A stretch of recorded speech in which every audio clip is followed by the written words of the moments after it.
नमस्कार दोस्तों, the global आई में आपका स्वागत है। आज हम बात करेंगे ब्रिक्स की इमरजेंसी मीटिंग की, जहां भारत का प्रतिनिधित्व करते हुए विदेश मंत्री एस जयशंकर ने दुनिया के सामने एक सख्त और साफ संदेश दिया। उन्होंने कहा, व्यापार को राजनीति से अलग रखा जाए, क्योंकि ट्रेड को जटिल बनाने से किसी को फायदा नहीं होगा। आखिरकार ये मीटिंग क्यों हुई? दरअसल अमेरिका के राष्ट्रपति डोनाल्ड ट्रंप की टैरिफ नीति ने हाल के दिनों में अंतरराष्ट्रीय व्यापार में उथल पुथल मचा दी है। भारत और ब्राजील पर 50% का आयात शुल्क लगाकर अमेरिका ने तनाव और बढ़ा दिया है।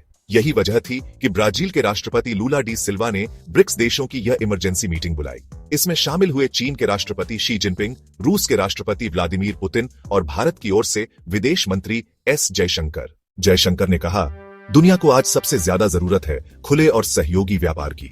गैर व्यापारिक मुद्दों को ट्रेड से जोड़ना खतरनाक होगा। ट्रेड को कठिन बनाने से न तो लेन देन बढ़ेगा और न ही किसी देश का भला होगा। उन्होंने सीधे तौर पर ट्रंप का नाम नहीं लिया, लेकिन साफ संकेत दिया कि अमेरिकी टैरिफ नीति वैश्विक व्यापार को कमजोर कर रही है। वैश्विक संकटों पर चिंता जताते हुए विदेश मंत्री ने सिर्फ ट्रेड ही नहीं, बल्कि मौजूदा वैश्विक हालात पर भी गहरी चिंता जताई। कोविड महामारी का विनाशकारी असर, यूक्रेन युद्ध, पश्चिम एशिया का संघर्ष और जलवायु परिवर्तन पर जयशंकर ने कहा कि इन संकटों से निपटने में मौजूदा वैश्विक व्यवस्था नाकाम साबित हो रही है।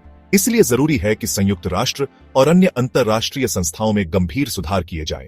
जयशंकर ने ब्रिक्स देशों से अपील की कि वे ग्लोबल साउथ यानी विकासशील देशों के मुद्दों को गंभीरता से उठाएं। यूक्रेन युद्ध और पश्चिम एशिया का संकट सीधे तौर पर ग्लोबल साउथ की अर्थव्यवस्थाओं को प्रभावित कर रहा है। इसलिए जरूरी है कि बड़े देश अपनी जिम्मेदारी समझें और समाधान की दिशा में ठोस कदम उठाएं। दोस्तों, इस पूरी मीटिंग से साफ है कि भारत का रुख बहुत स्पष्ट है। व्यापार को राजनीति से अलग रखा जाए, वैश्विक संस्थाओं में सुधार हो और दुनिया सहयोगी दृष्टिकोण से आगे बढ़े।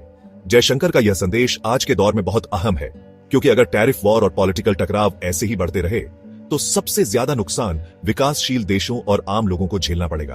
तो दोस्तों, आपको क्या लगता है? क्या अमेरिका की टैरिफ नीति सही है या जयशंकर का संदेश ज्यादा व्यावहारिक? नीचे कमेंट करके अपनी राय जरूर बताइए।